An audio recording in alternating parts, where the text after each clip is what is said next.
तो hello guys, आज हम पढ़ेंगे कि डिपेंडेंट एंड इंडिपेंडेंट इवेंट्स पहले होते क्या है। तो पहले पढ़ेंगे कि डिपेंडेंट इवेंट्स क्या होता है। मानो कि मेरे पास एक कोई रैंडम एक्सपेरिमेंट है। एक काम करता हूँ, मतलब लिखते लिखते एक्सप्लेन करता हूँ। तो हमारे पास एक रैंडम एक्सपेरिमेंट है कि मैंने क्या किया। मान लेते हैं कि मैंने एक डाई डाई ना या डाइस डाई हाँ, सीबीएसई जो एक डाई जो है उसको हमने एक बार फेंक दिया। तो माय रैंडम एक्सपेरिमेंट इज कि मैंने थ्रोइंग अ डाई,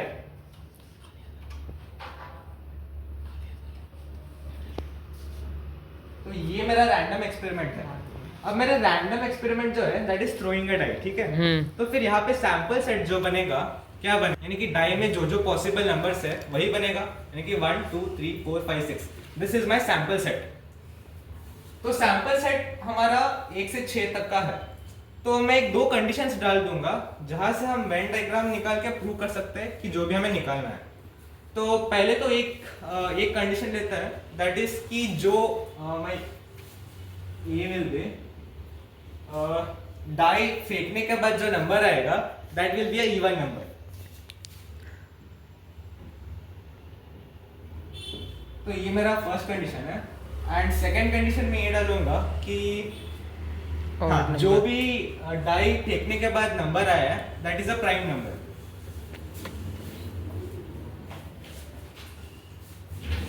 और सैंपल सेट तो हमें पता है दैट इज 1 2 3 4 5 6। तो ये तो पता है ना sample set. S super set. तो इसका पहले वेन डायग्राम बना लेते हैं, फिर आगे देखेंगे।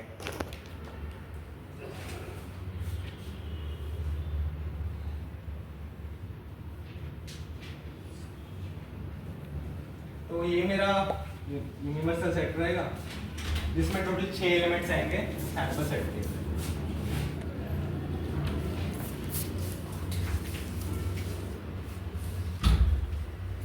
तो ये मेरा ए रहेगा एंड बी रहेगा।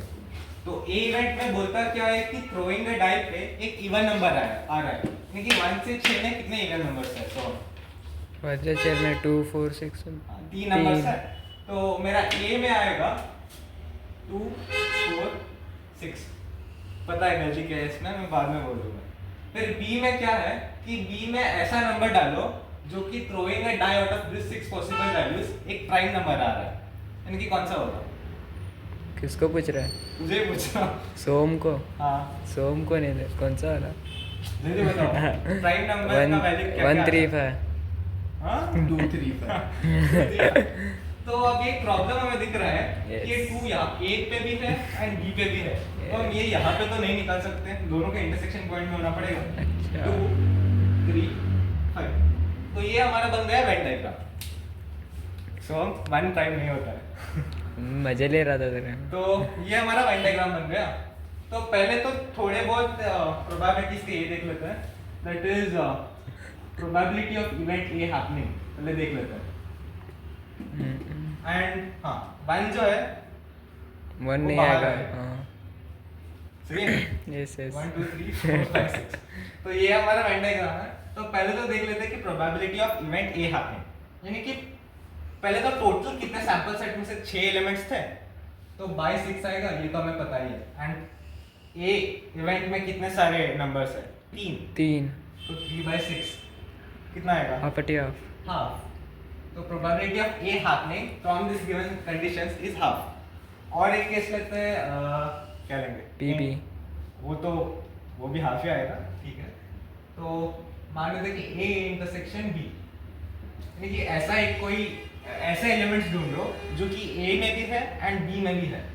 तो अगर तुझे दिख रहा है तो एक ही एलिमेंट है, तो इसका प्रोबेबिलिटी होगा पहले तो टोटल नंबर ऑफ आउटकम्स लिख ले, फिर ये कंडीशन कौन सा सेटिस्फाई हो रहा है वो लिख ले, दैट इज 1/6। और probability of event happening of B लिख लेते हैं। तो बी में भी हाफ 3 एलिमेंट्स है एंड टोटल पॉसिबल आउटकम्स 6 है, तो इसका भी हाफ हो जाएगा। तो यहाँ से क्या यहाँ से पता क्या चल रहा है कि मुझे अगर एक सेकंड और एक एग्जांपल लेते हैं, that is probability of event happening of A when B has occurred. इसका मतलब क्या है कि ऐसा प्रोबेबिलिटी ढूंढो जहाँ पे पहले B ऑलरेडी हो चुका है. B ऑलरेडी हो चुका है मतलब कि ये सर्कल के अंदर ही कोई एक वैल्यू होना चाहिए, यानी कि वो आइदर 2, 3, 5 हो सकता है. उसके बाद और एक कंडीशन जो दिया है दैट इज की प्रोबेबिलिटी ऑफ B, मतलब B तो पहले हुआ है, उसके अंदर A कितना % हुआ है वो हमें ढूंढना है. यानी कि B मतलब पहले तो B इतना था, 1 2 3 एलिमेंट्स थे. आउट ऑफ 3 एक ऐसा कोई एलिमेंट ढूंढो जो A में भी है. यहाँ पे कौन सा दिख रहा है? 2. तो पहले तो इसका फॉर्मूला देखना है, फॉर्मूला नहीं, पहले इसका जवाब देख लेते हैं.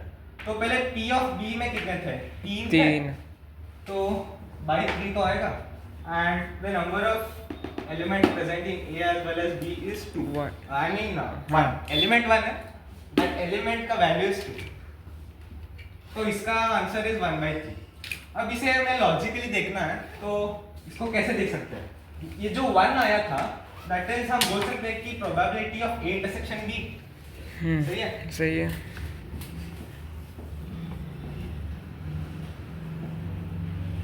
Divided by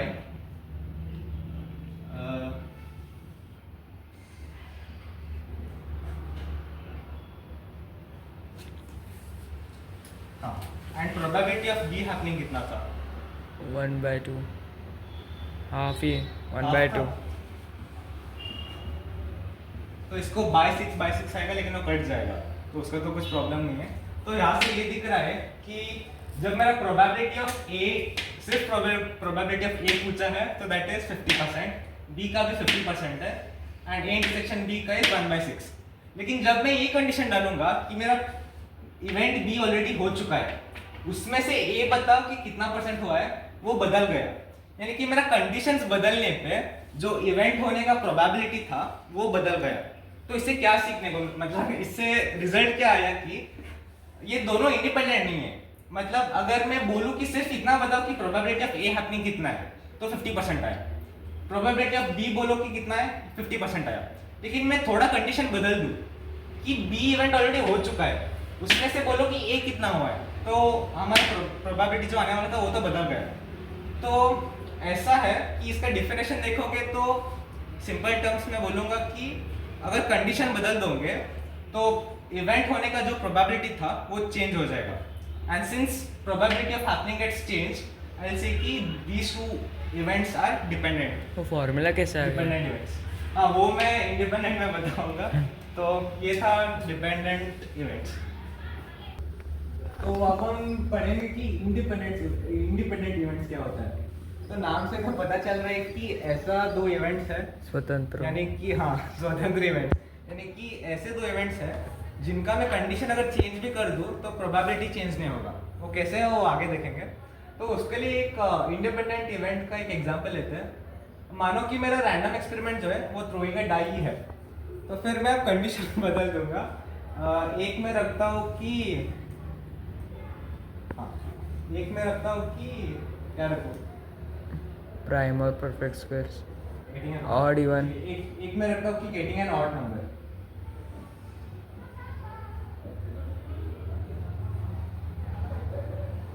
और सेकेंड कंडीशन ये रखता हूँ कि जो वो Getting a वैल्यू आएगा that should be multiple of 3.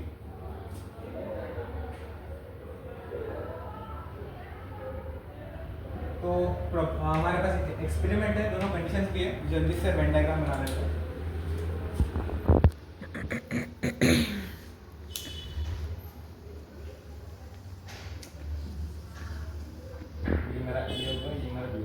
So getting an odd number, तो मेरा हाँ, और सैंपल सेट जो है वो 1 2 3 4 5 6 है, ठीक है, डाई थ्रो कर रहे हैं. तो गेटिंग एन ऑड नंबर, इसका क्या क्या वैल्यूज हो सकता है? 2 4 6 1 3 5. 1 3 5, ठीक है, 1 3 5 ये मेरा पहला सेट हुआ. एंड सेट 2 जो है दैट इज मल्टीपल ऑफ 3 3 6 3 6. तो यहाँ पे भी ये वही प्रॉब्लम है कि 3 जो है वो A में नहीं आ सकता, दोनों के बीच में आना पड़ेगा.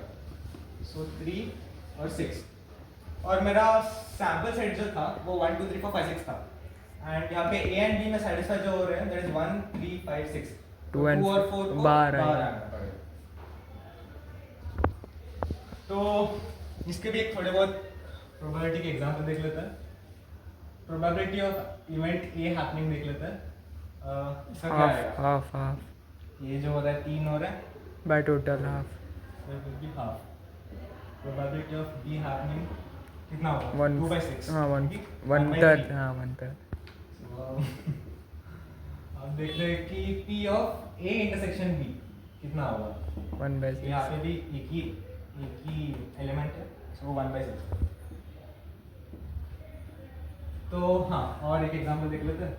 Probability of event A happening when B नहीं हुआ है। तो इसका पहले देख लेते हैं कि B नहीं हुआ है, मतलब ये जो मून सर्कल है इसको छोड़ के बाकी सब अभी तक हमारे प्रेजेंट में है, यानी कि 1 5 2 4 इतना सा पॉसिबल चांसेस है। जब मैंने सिर्फ इतना लिखा है, मैंने फिर उसके बाद कंडीशन डाला कि 1 5 2 4 इसमें से ऐसा प्रोबेबिलिटी ढूंढो जहाँ हाँ। पे A हो रहा है, हाफ यानी कि ये 2 आ रहा है, हाँ तो कितना होगा इसका? हाफ हाँ। और अगर देख ले तो B when A has happened, तो A में तो है 1 3 5, तो टोटल नंबर ऑफ मेरा n ऑफ s क्या होगा? 3। हाँ एंड 1/3 क्या हो रहा है? 1/3 1/3 1/3। तो ये थोड़ा बहुत एग्जांपल्स था। तो इसमें से पहले देखेंगे कि हाँ, यहाँ पे देखेंगे कि डिपेंडेंट और इंडिपेंडेंट में फर्क क्या आता है। यहाँ पे जब मैंने बोला कि प्रोबेबिलिटी ऑफ ए ढूंढो इसमें से, तो आया 50%, कुछ प्रॉब्लम नहीं था। बी का भी जब बोला तो इसका आया 1/3 प्रोबेबिलिटी आया। फिर ए इंटरसेक्शन बी ढूंढा, वो आया 1/6। तो एक काम करता है, एक जनरल एक्सप्रेशन से प्रूव कर लेते हैं इसको, या फिर एक सेकंड। जब इंडिपेंडेंट इवेंट्स होते हैं, इसके लिए एक जनरल फॉर्मूला होता है, दैट इज कि P of A intersection B by P of B is P of A and B as okay. तो अगर दो इवेंट्स जो है वो इंडिपेंडेंट है, तो ये हम आगे प्रूव करेंगे कैसा आया करके, लेकिन मैं एक बार बता देता हूँ। ये क्यों कब है When both the events are independent, तो हाँ, तो ये जो है वो हम हमेशा लगा सकते हैं, उसमें कोई प्रॉब्लम नहीं है। इंडिपेंडेंट है तो इसमें से थोड़ा बहुत क्या बोलूं, लेकिन इसका प्रूफ कैसे आता है मैं वो पहले एक्सप्रेशन तो लिखने थे, बाद में प्रूव करूंगा। P A dot P B is equal to P of क्या आएगा? ए इंटरसेक्शन भी ए इंटरसेक्शन बी। तो अगर दो इवेंट्स जो है वो इंडिपेंडेंट है, तो ये इक्वेशन हमेशा सेटिस्फाई होगा। वो कैसे होगा हम प्रूव करेंगे। वो P of A bar P किधर वो किधर गया क्या? P A when B has occurred ये डिपेंड है, ये हम हमेशा लगा सकते हैं कोई भी प्रोबेबिलिटी थ्योरम। जब दो इंडिपेंडेंट है तो ये लागू होगा, वो कैसे होगा हम प्रूफ करेंगे।